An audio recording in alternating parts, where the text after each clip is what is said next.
നമ്മുടെ നെയ്മറിനും ഈ കാണുന്ന കുരങ്ങനും ഒരു കഥ പറയാനുണ്ട്. ഒരു വലിയ നഷ്ടത്തിന്റെ കഥ. ഏകദേശം 8 കോടി രൂപയുടെ നഷ്ടം.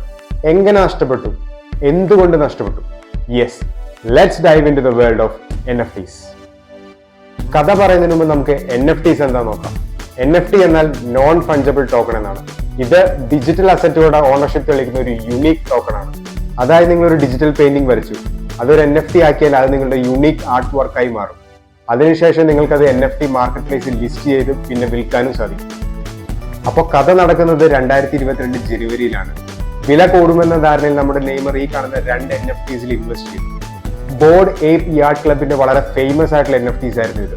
ഏകദേശം 8 കോടി രൂപയാണ് നെയ്മർ ഇതിനു വേണ്ടി ചെലവാക്കിയത്. But fortunately or unfortunately that NFT took a huge hit.